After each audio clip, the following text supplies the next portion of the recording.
Now, what's so special about Ohrid?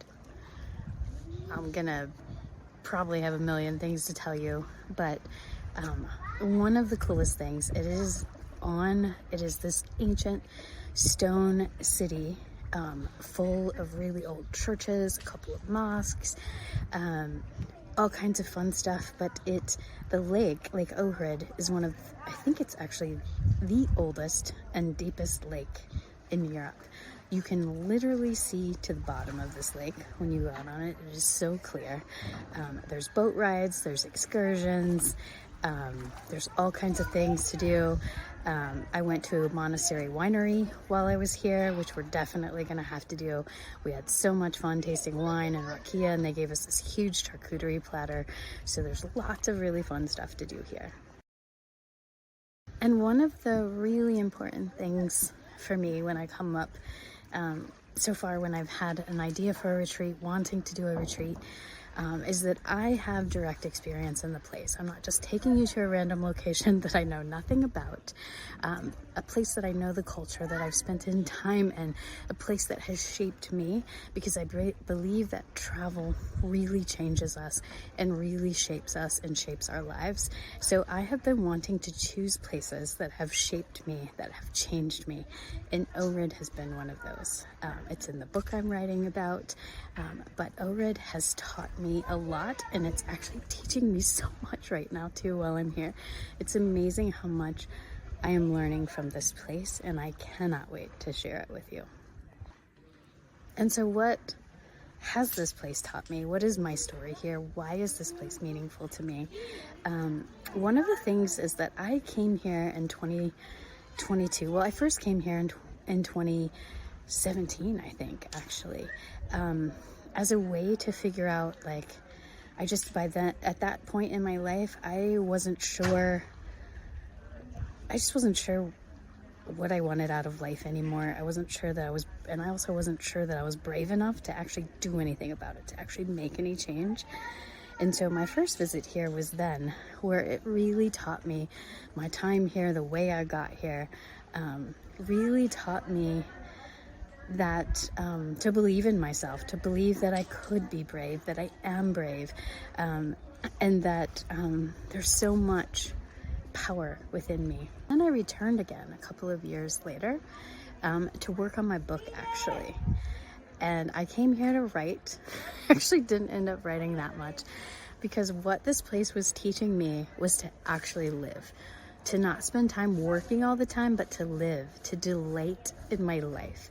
And so it became a chapter in my book called Delight, because I realized that I had been in grief for so long. I had been had so many ups and downs, so many changes going on in my life, and I also felt this pressure to work and to perform. I've always felt that.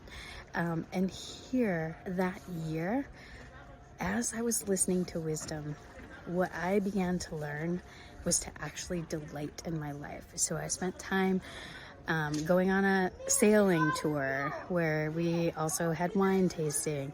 I went swimming, I went climbing, I did all kinds of stuff. I spent my days just with my full senses being alive. And so, of course, true to form for Ohrid, it's teaching me something again. I came here for a little bit of respite. After the retreat, I was exhausted. It was putting on any kind of event, as those who put on events know, it really takes a lot out of you. It's so much fun, but you're also super tired at the end. So I came here needing to retreat a little bit, but also just really unsure of, is this the right place for the next one? Was I gonna find something? I let that get in my head where I thought, oh my gosh, I'm too tired. I don't even know how to find a place. What am I gonna do? What if I can't find a new one? You know how when our thoughts go crazy, like these crazy, spiral stuff where you're like, oh my gosh, what if this and then I can't, blah, blah, blah, blah, blah, blah. I know you guys do this too. That was going on in my head literally like 2 days ago, of like, oh my gosh, what if it doesn't work? What if blah, blah, blah, blah. And I'm gonna have to write about this because I think I need to process it a little bit more.